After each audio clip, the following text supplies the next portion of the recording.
سلام، خوش اومدید به کانال من حسین هستم و اینجا گیم تست هایاره. خوشحالم که برگشتم خدمت شما با یه ویدیو و با عنوان پیشنهاد خرید سیستم گیمینگ با بودجه 15 میلیون تومان.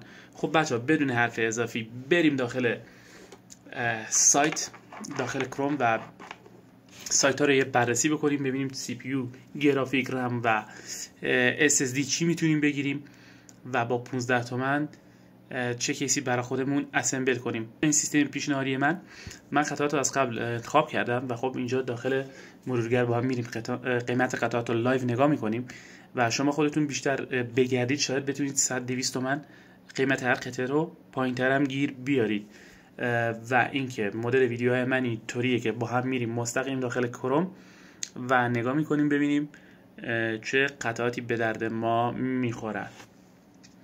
خب بچه برای سی پی یو من 4590 نسل 4 رو انتخاب میکنم چون بهترین سی پی یو و با صرفه ترین سی پی یو در حال حاضره و خب ارزش خرید خوبی داره. حالا زده از 1.450 تا 2 تومن.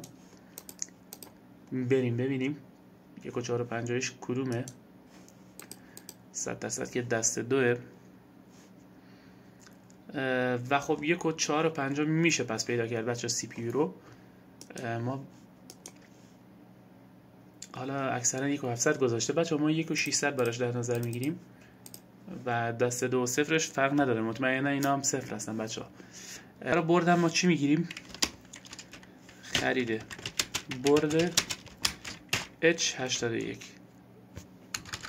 بچه همین بسه و دنبال نمیدونم H81 پلاس و مدل بالاترش نبود و خب ما میخوایم تو 15 تومن در بیاد.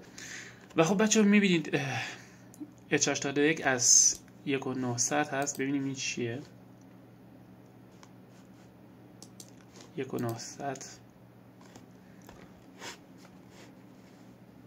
و A6. خب 2 تومن هم بچه ها ما برام مادر بردمون کنار میذاریم و خب قطعه بعدیمون انتخاب کارت گرافیکه و توی این بازه قیمتی اگه بخواید FPS خوبی داخل بازی ها بگیرید ما باید بریم سراغ خرید حالا سلطان RX 580 و فارس رایان. ببینیم اصلا که نداره. دمت گرم فارس رایان که ما رو الکی آوردی اینجا. و خب ایران LP 4.5 گذاشته بچه ها. خوبه بچه ها، فکر کنم الان دوربر 4 تا 5 میتونید پیدا کنید. ما همون 4.5 براش میانگین در نظر میگیریم و این هم 4500. بریم سراغ رماش بچه ها. خریده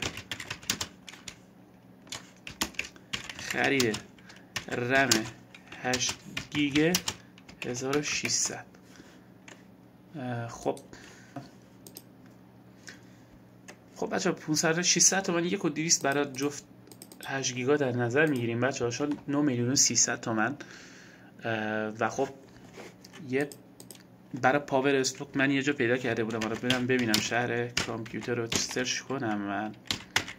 من خودم 3-4 تا پاور ازشون گرفتم و اون موقعی که مغازه داشتم ازشون خرید میکردم و هم کارت گرافیک ازشون میگرفتم، هم پاور و هم رم. سایت خوبیه بچه ها، آدمای خوبی هن. و خب این که پاور 480 وات که واقعا فیکس اون چیزیه که ما میخوایم. و خب 2,50,000 تومن و میزنیم ما 2,100,000 تومن.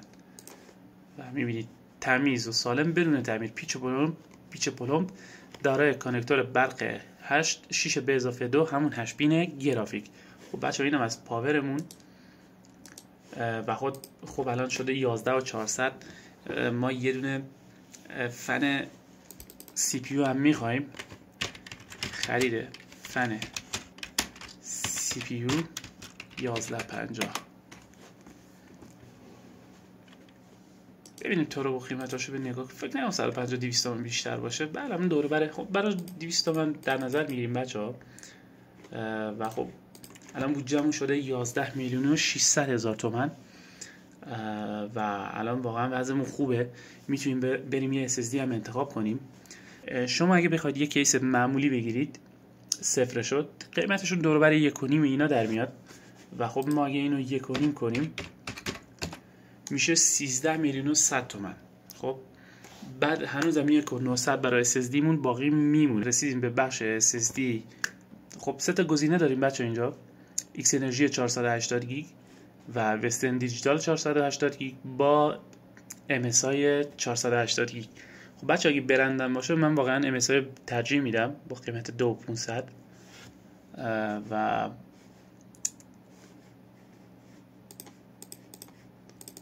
به اضافه 2500 میشه 15600. خب بچه این 15600 شد، ولی یه نکته داره بچه ها. به جایی که شما برید 1500 برید کیس صفر بگیرید، به نظر من، نظر شخصی من بچه ها اینه که برید داخل